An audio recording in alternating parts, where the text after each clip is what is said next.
Good afternoon to the majority of folks on the East Coast and to most of the folks in the Central Time Zone as well. And good evening to people in Europe. Good morning to everybody else in North America. And good very early morning to folks in the Pacific Rim. I am thrilled to have all of you joining me today for an interesting topic. Well, very timely anyway, since Artemis 1 is going to be taking to flight soon. And hello back, Anton. Hello, Martin. Really do appreciate that. Yeah. I have to admit, I've had some problems with my AC today, and that has led to some some heat in here. So anyway, yes, a lot of people are waiting on their angry shades. Just to be 100% clear on that, we are putting together our orders. One of the problems that we've had is that not nearly as many people filled in the form that they were supposed to fill in order to complete the order process. We wanted to kind of try to send these out at least in batches of 50, and so far 50 people haven't signed up on the order form, so we're just going to go ahead and send it out as is. And once again, I do apologize, but once again, this is our first time doing this in-house. We've never done anything like this in-house, so please try to bear with us. We'll get better at this as time goes on. Anton, thank you so much. And recovering from surgery, are you? My God. Well, I hope you're doing all right. And where's everybody watching from today, by the way? A question I've started to ask as of late, always very interesting to me. So where we got people tuning in from today? The UK, that's always a great location for me, considering how much I cover spaceflight. India, I do extend my regrets over what happened with your most recent rocket, but of course it was the first time it was used. Supax, thank you so much from Canada. Huge thing there. I saw some others fly by, so people all over the world. Buffalo, New York, really cold city there. Ireland, thank you so much from tuning in. Washington State, which is where my sister is. United Kingdom, once again, thank you so much for tuning in. Edinburgh, yes, I'm going to be in your neck of the woods within the next few weeks. New Hampshire, beautiful state. Florida, I'm going to be down there even sooner. West Coast of Australia, I do believe. Toronto. So yeah, that's a great town as well. At least that's what my daughter tells me. Seattle, my nephew lives there. Fantastic. Houston, Texas. Well, of course, I've been there many times. Dayton, Ohio. All right. Well, thanks for tuning in. Kansas City. Yep, been through your city many times. Michigan, of course. Great stuff. The apathetic astronaut. Nothing ever happens. Yeah, well, something's going to happen soon. At least I hope so. And that's what we're here to talk about today. We are here to talk about Artemis 1. And what is this really going to do? What's going to happen next? Let's say, first of all, Artemis 1 goes perfectly. Let's say that it's a perfect test flight, everything goes smoothly. I mean, that's a big ask, by the way, for a rocket that's never been used before to have a completely flawless flight under automated control. Maybe not. So, what's going to happen to the program after that? Are people going to get super excited about this whole program, or are they going to get, what's the big deal? There were no people on the capsule, so why all the excitement? And oh yeah, we got Artemis 2 going, but that's 2 more years away. Okay, let's be uninterested in spaceflight then for the next 2 years. And yes, once again, my colleague in India, yeah, it was sad that those satellites were lost, but once again, I mean, it's the first time the rocket was tested. Anybody, when the maiden flight of a rocket, you're going to run into problems most of the time. One SpaceX perfect Starship, how hard would it be to remanufacture it from composites and reduce the mass? Well, it's going to be expensive. It's going to be, I mean, it's big. It's so huge that using carbon fiber is going to increase the price absolutely, drastically. But at the same time, it would make a big difference as to how much payload it could haul. I mean, that is, the point that I made. And I think you probably watched my episode about New Glenn yesterday. That New Glenn is going to be able to haul 45 tons up to low Earth orbit with only 9 engines, 7 BE4s on the first stage and 2 BE3 modified BE3s on the second stage. How is that even possible? Why do I compare Vulcan and Blue Origin to Starship? The difference and the advantages to, yeah, it's there. The reason I make the comparison is because that's going to be the competition. There is no other competition for Starship besides those rockets. And so it's important to say, why would a customer choose Vulcan or, New Glenn over Starship? Roberta, thank you so much. Vancouver, my daughter's favorite city in the world, by the way. She adores Vancouver and really wanted to stay there for the rest of her life when she went to visit. So, yeah, definitely. It's a $4 billion loss, doesn't return. Back to the drawing board scenario. Yeah, what I'm afraid of is if it is a loss, if it does go south, then what happens is it's not going to be back to the drawing board. It's going to be cancel Artemis, let's forget about the moon. In other words, they're not going to fund Starship going to the moon or any other solution going to the moon. Congress is just going to say, oh boy, look at all that wasted money, cancel the whole program. It's really, really, it's disconcerting. So that is something that worries me. As many problems as I have with SLS, as wasteful as it is, and as much as it needs to be replaced, if it fails right now, that could be a big problem indeed. The chances of Blue Origin landing New Glenn on the first try, I think they can launch it on the first try. I don't know if they can land it on the first try, but then again, they have proven to be incredibly successful with New Shepard. I watched their most recent suborbital bungee jump. That rocket was off target. It was like drifting way the hell off. I thought for a moment that it might crash, but they actually managed to recover and set it down safely. It was pretty impressive. Alien said, "Stay away from the moon." I'm sorry. Thank you for the super chat that just came in. I'm sorry I missed that post. Stay away from the dark side. Last quarter moon. That's our area. Maybe it is. Once again, we don't know. Perhaps it is. I don't think losing SLS will bother Starship development so much. I agree with you there, Caden. But the problem is Starship development would do better with government funding than without it. I think Elon is going to have a harder time completing what he's trying to do if he's using all of his own money. Anton, thank you very much. I really appreciate that. Once again, I want to be 100% clear. I don't really think that New Glenn is going to fly in 2023. I'm just saying that they are showing some interesting, tangible products that are coming out right now. Plus, the BE4 seems to be ready. That's one of the biggest and most important things. And with all of that getting put together, who knows? Maybe they can pull it off. But I've got serious doubts about it. Hi, Q. Thank you so much for the 10 quid. Artemis will become the world's most expensive firework given all the problems they've had on it. I'm just thankful they're not putting people in this thing. Yeah.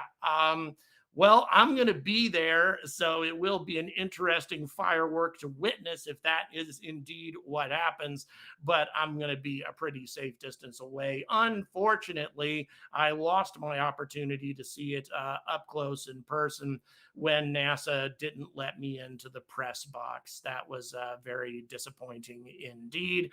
And then I tried to pay for the up close tickets, that sort of thing. I jumped right on at 11 a.m. and started, refreshed, got in the queue.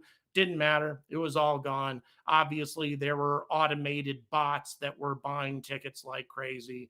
And who knows, maybe I can get it resold from some source or, Ticketmaster or SeatGeek or something like that. I don't know. Maybe I can get a chance to see it up close still. Botto's World, thank you so much for your support. Even though SLS is a bit of a waste and way over budget, I can't help but be excited for the launch. I'm with you there, Botto's World. I can't tell you how excited I'm going to be to see this thing take off. I've seen I've seen obviously the space shuttle taken off several times, but I've never seen something this powerful taken off. Hyped up for the final episode for season 3. You know what? I haven't kept up with that show. I'm so embarrassed, but I haven't. I like it. It's a cool show. I just haven't kept up with it, mainly because I'm not subscribed to Apple TV. I'm subscribed to so many other streaming services. I haven't, driven myself to subscribe to Apple TV. Imagine discovering intelligent alien life, says Popsuit. You know what? Yes, that would be an amazing thing. And I've argued many times that we already have discovered evidence of intelligent alien life. Oumuamua, I think, is the most compelling piece of evidence that we found thus far. I think that there are a lot of indications that we are not alone in the universe. Not all of these phenomena can be explained by natural causes. Hello, Marina. Thank you so much for joining us today. Really do appreciate it. Marina, our friend from Ukraine, I hope you are safe. Fizz, going to be cool. All rocket launches are good regardless of politics. Yeah, it's going to be cool. It's going to be very cool. Imagine discovering intelligent human life. Mike, I think that's even more difficult. Sioux Origin will be lucky to launch Glenn by 2033. Yeah, you could be right. And if they do, then they're out of the game. Jeff may as well forget it. He may as well just turn Blue Origin into an organization that manufactures engines and just forget about the rest of it. Okay, let's see here. We have a number of Discord comments from Patreon supporters, folks from Germany, Houston, Texas, Central Texas. Then, of course, we have people commenting saying that SLS will be a successful jobs program. Everything is up to the private sector. I agree with that. Will I be back stateside for the SLS Artemis launch in 3 weeks? I will be here for the 29th. After, if it gets scrubbed at that point, I don't know. That's going to be a tough one. Carl Themmel says, I think it would be easier to make super heavy larger and switch to lightweight materials. New Glenn can launch the Orion. Yes, it can. It is capable of launching the Orion. It doesn't, however, have the necessary thrust to get Orion all the way to the moon. Excuse me, at least not with its current setup. Mike says the recent Atlas V launch use B4 engines. No, they're still using Russian engines for Atlas V, and they will all the way through the end of the program. And by the way, if we're talking about really, really good engines, the Russian RD-180s are fantastic engines. I mean, it's hard to say anything bad about those things. They've had virtually no failures whatsoever. The ones that they've shipped over to us, extreme level of reliability. And frankly, this whole thing sucks. It really does. I don't think the people manufacturing those engines are interested in losing our business. I don't think they want that. So it is very unfortunate indeed that this is taking place. That is the end of so far my Discord comments that I've had come up. And in my current configuration, I cannot currently see the chats. My colleague in the UK will switch me back here in just a little bit. I think he's off, perhaps making some soup or something along those lines. Let me see. Hold on for just 1 second. I think I can. I've got another alternative here if it comes right down to it. To where I can see the text without him being involved. I know that he did mention that he was going to be busy cooking dinner and such for his family, so it can't be available. Oh, there we go. Just came up here. Jaggy TV says, I feel like the U.S. is going to get serious about the race for Mars and the moon when Russia and China have a rocket ready on their pad. You're right, and it may be too late at that point. Maybe way too late at that point.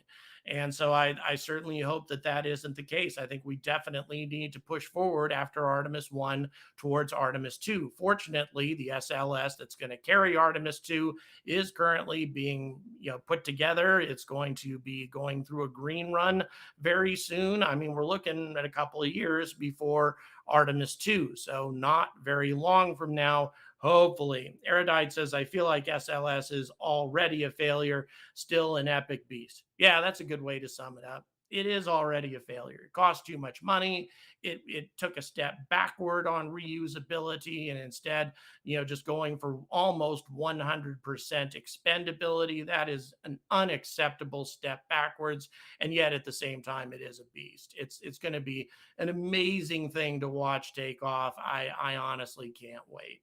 I mean, it's been a long time since I seen the shuttle launch, a very long time. And all I've seen is things like SN-15 takeoff, for example. SN-15 is not going to have anywhere near the thrust of SLS. It's only 3 Raptor engines. It's going to be very, very more like a firecracker than SLS will be. Do I think the change in prime ministers in the UK and the looming recession will put a stop to the UK space plans? It could. It could. That's a very dangerous, dangerous possibility. I really hope that that doesn't happen. I think that there appears to be a great deal of emphasis right now on independent UK private space flight at the moment. I think it's part of the whole Brexit thing to demonstrate, yes, we can go it alone without the Europeans, et cetera, et cetera. So I'm hoping that that's the incentive to keep things going. A tragic proportion of the misuse of mass and equations, the mechanics lets light to lift heavy, get David versus Goliath, the pulley system. Yeah. Well, another live stream in 30 minutes. Yes, the other live stream is an AMA that's going to be taking place, and that is for subscribers and angry advocates, Patreon supporters, etc. Although anybody's welcome to watch, just so you know. Unlikely to imagine the world's reaction if it would be of a country that's not Russia, China, or America landing on the moon first. Yeah, what an accomplishment that would be. It's not like it's totally impossible. The European Crew Dragon that I talked about, by the way, in a recent episode that was pretty popular, that actually will have the theoretical possibility of going all the way to the moon. Now, could it carry crew? Got my doubts about that. I don't think it'll be able to do it unless it refuels in orbit, but they could theoretically do it. And I'm going to find out. I've got an interview scheduled with one of their engineers on Monday. Stay tuned. I'm very excited about that. They were very happy that I did a video about the European Crew Dragon. So in any event, I'm looking forward to talking to them. The UK has already built an orbital class rocket and scrapped it on the pad. Yes, they did indeed. They did indeed. Now, who knows? I mean, different leaders, different parliaments, different people in charge. You never know. They might be a little bit more, bold and aggressive these days than they used to be. Is there concern Russia pulls out of the ISS, loses thrust module? Well, there's a concern, Derek. Now, Russia said recently that they are actually committed to going beyond 2024. They kind of did an about face on that statement. But who knows? As long as Putin's in charge, who knows? The thing of it is the Russian side of the station is capable of sustaining itself without any help from the Americans. China has heavy lift and is about as reusable. They will go to the moon. They have a strong drive. Yep. And America could lose its laurels if it sits on them. You're right. Absolutely right. I mean, that's about as straightforward as you can put it, really. The People's Republic of China is definitely going to beat us to the moon unless we really push forward. Marina says NASA is afraid that Starship blasts may damage the launch pads. They think about the ways not to let those blasts happen. Yeah, it's true, Marina. They do have some serious concerns about what might happen with a Starship anomaly out at Cape Canaveral. The take on China's space plane test flight, Michael, that's exciting. Once again, I don't think that we should underestimate the Chinese at all with whatever they do. Definitely not. Glenn, thank you so much for the $20 Canadian. I don't have a lot of faith in the Artemis program from SLS to Lunar Starship. The only component that makes any sense to me is the Lunar Gateway. Well, we tend to agree, at least as far as Lunar Gateway is concerned. I like Lunar Gateway a lot. I think it's I think it's a very good way to more easily facilitate our expansion into the solar system. Bold and aggressive about the opposite of anyone in the political class in the UK. The country is a joke. Well, you know that stuff better than I do, that's for certain. And yeah, with the loss of the prime minister who was pushing hard for this sort of thing, yeah, it could all change. Unfortunately, nobody's really asked the potential new prime ministers the hard question. Andrea says, I don't know if Artemis 1 is the beginning or the end, but the architecture seems to be incredibly inefficient with all those refillings of the SpaceX lander, all for a single landing. Yes, I agree, Andrea. I think that, and I've talked about that many times, the whole infrastructure that's necessary to get a Starship lander on the surface of the moon and back is a tough thing indeed. Let's find out what The Expanse uses. Yeah, I love that show. I am such a big fan of that show. Sad that it's over with, but it had to end sometime. If I had a boneyard, I would build a space plane as an Iron Man example, just to say, I told you so.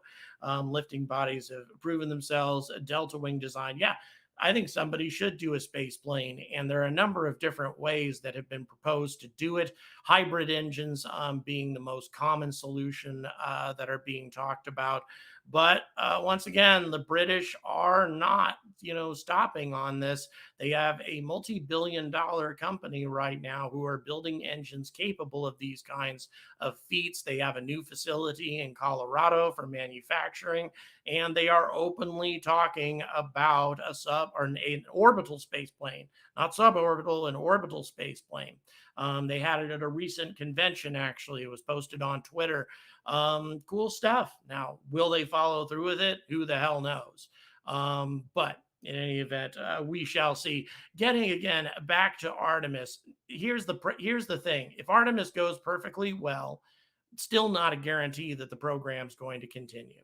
It's going to be a hard time convincing politicians that this is worth spending billions of dollars on. If it blows up, or if there is a significant anomaly of some kind, I think we can kiss Artemis goodbye.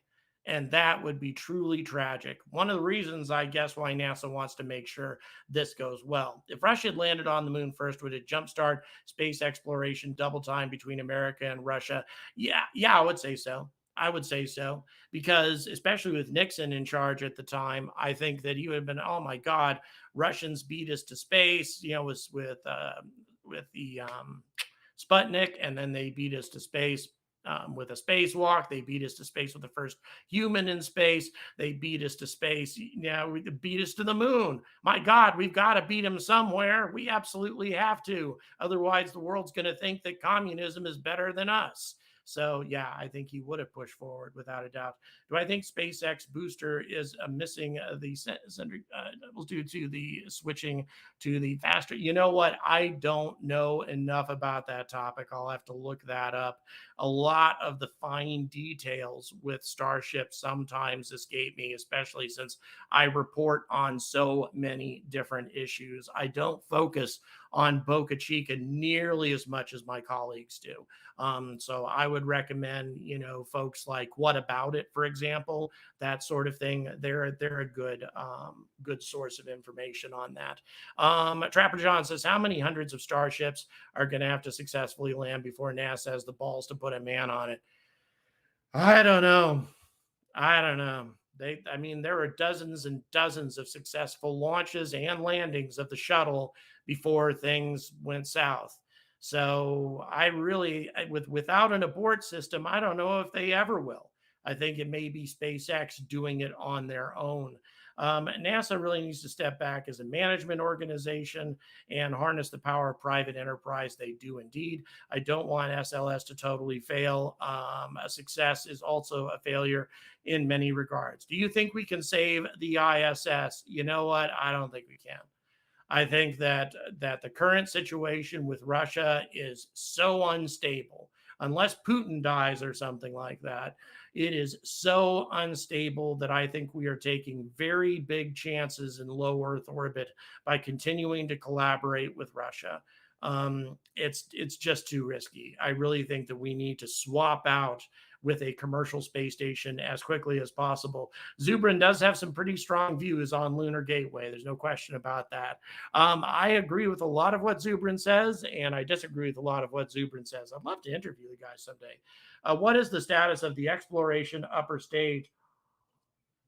The current ICPS is really the bottleneck of SLS performances. You know what? Based on the most recent documentation on the exploration upper stage, a congressional order said that the upper stage should not be used as any sort of excuse to delay Artemis 4 and beyond. So that indicates to me that NASA may be having some problems with that and may be stuck with ICPS for a while. I don't know. David says, annoyed by our UK space industry strangled at birth by the government. Yes, it was indeed. Not as we can't innovate. Yep, the Avro Lancaster, Avro Vulcan. Yeah, awesome stuff. Awesome stuff. Perhaps I should do a video about that sometime. Yeah, it is deeply disappointing. But you know what?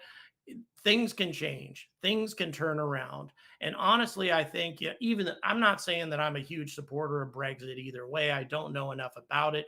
But one thing I do know is that Brexit seems to have made Great Britain more determined to do things on their own.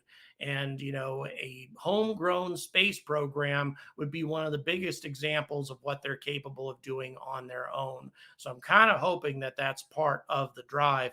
Trapper John says, just disappointed that SpaceX abandoned repulsive landing on the Dragon. Had they continued the program with Cargo Dragon, maybe NASA feels a little better about it by now. Yeah, I'm disappointed too. As opposed to using parachutes. Kai Nguyen, thank you so much. Hard opinion Starship, too many specs, requires new tech invented. Lots of areas can go wrong. Engines, heat shield tiles. Yeah, that's true. SLS, too old tech, little contractors, no competition, no innovation. Yeah, it's not like both programs don't have their problems. They certainly do. And we're going to know really soon where Starship sits. How challenging is it going to be to make Starship into a fully operational and mature rocket that's going to be taking up lots of customers? I think we got a little while to wait on that. In the meantime, SLS is going to have to do the heavy lifting until Starship is ready to do that. And once again, is Congress going to feel that SLS is worth the money? Is Artemis worth the money? Are they accomplishing big enough things with this program in order to justify the expense? Now, granted, the expense is minuscule, tiny, very minor compared to many other departments of the US government. It's a joke, actually, but still, I'm telling you, that's the way they're going to think. It may be that humankind mostly doesn't want to go back to the moon and the rest of space, even though we have the tech, which is horribly sad. I agree with you, Jackie. I think they need to get excited about that. We need to get excited about it again. And I think it's very possible that we might get excited about it again after Artemis 1 and especially Artemis 2.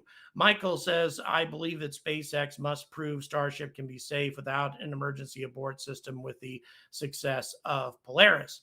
Well, Polaris, of course, being a Falcon 9 launch, but still, I'd like to see more space tourism with Crew Dragon. That would be a cool thing indeed. The only thing letting the UK down is self-serving politicians. We got a lot of that problem over here too, to be honest. The only difference is we have a lot more money. Other than that, self-serving politicians is a big thing. U.S. military contractors like Boeing and Lockheed killed most of Canadian, European contractors with bribes and underhanded business practices. Yeah, I wouldn't argue with that. As a matter of fact, one of the very first launches from UK soil is not going to be from an American provider. So it's going to be a while before homegrown launch providers launch from the UK. DoD are exploiting Starship's ability to loft 150 tons to LEO for 10 million. Shouldn't they be more supportive given how enabling that will be? Maybe. It depends on how reliable it is, number one, and whether or not that $10 million is a solid figure. I mean, remember, SpaceX has invested an insane amount of money in Starship up to this point. And if all they do is charge $10 million a launch, it's going to take a long, long time for them to recoup their investment. Now, they can recoup their investment with Starlink, but Starlink needs to become an extremely profitable section of the company, subdivision, whatever of the company. And thus far, it isn't quite yet. Could be soon, but not yet.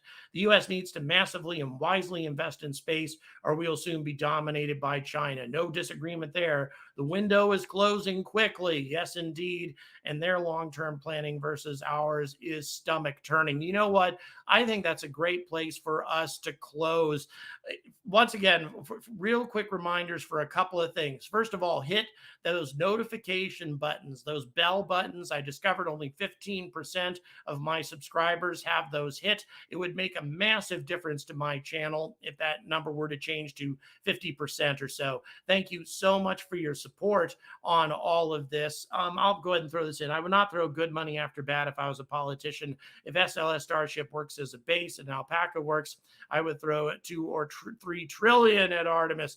That would be a lovely day, isn't it? And you know what? If until we get to the point to where we're actually doing that, our space program is not going to successfully enable us to expand out into the solar system, which is absolutely vital for the future of the human race. So until that happens, guys, I urge all of you to stay angry about space.